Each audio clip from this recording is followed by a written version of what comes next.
नमन मंच मुंशी प्रेमचंद द्वारा रचित कहानियों में से एक कहानी बूढ़ी काकी लेकर प्रस्तुत हूँ मैं दीप्ति श्रीवास्तव, नौ कुशनगर, मध्य प्रदेश से।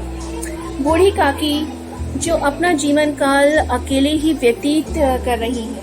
उनके परिवार में कोई नहीं है, ना उनके पति और ना ही उनके बेटे। वे अपने भतीजे पर विश्वास कर उसे अपना सब कुछ सौंप देती हैं। इसके बदले बुद्धिराम यानी उनके भतीजे जो हैं उनसे ये वादा करते हैं कि वे जीवन पर्यंत उनका ख्याल रखेंगे।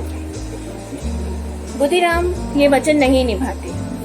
बुद्धिराम की जीवन संगिनी रूपा को ये बात पसंद न आई, परंतु वह ईश्वर को मानती थी, इसलिए उसने उनसे डरती भी थी। अतः वह बूढ़ी काकी का ध्यान रखती थी।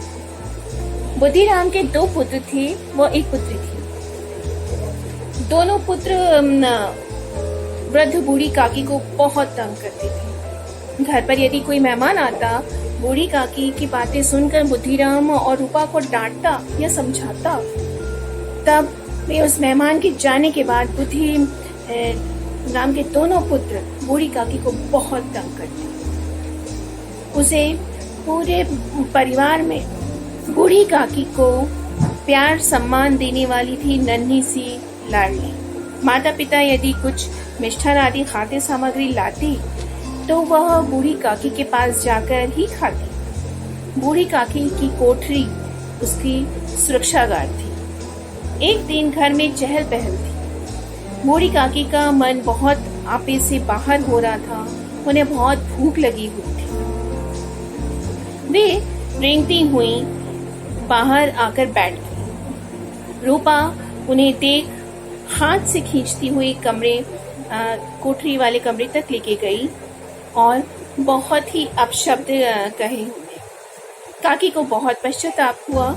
वे स्वयं से कहती हैं, घर के किसी सदस्य के बुलाने पर बाहर जाऊंगी भोजन करने। रात हो जाती है। वो भूख से परेशान अपनी कोठरी में रहती हैं। रोने का बहुत मन होता है, परंतु वे रो नहीं पाती। रात और गहरी ढलती है। कुछ देर बाद काकी को कोई पुकारता है।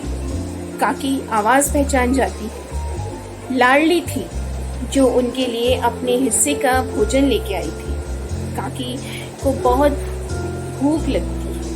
वे लाडली की कोठरी उसकी सुरक्षागार थी। एक दिन घर में चहल पहल थी।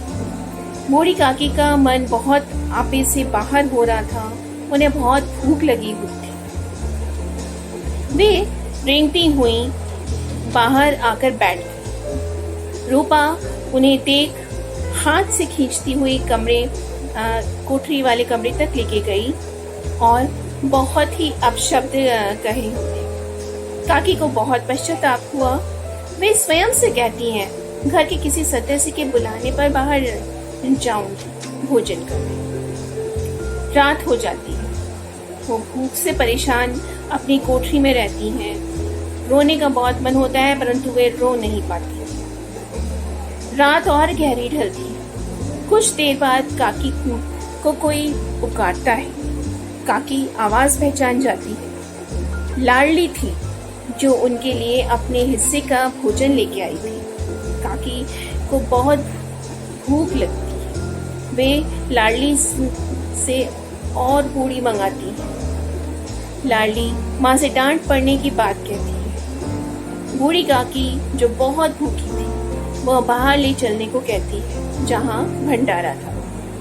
काकी लाडली का हाथ थामे वहां जाती है। काकी झूठे पत्तलों में से जूठन खाकर अपनी भूख मिटाने लगती है। लाडली को ढूंढती हुई जब रूपा बाहर आई, तब वह यह दृश्य देखकर करुणा और भय से भर गई।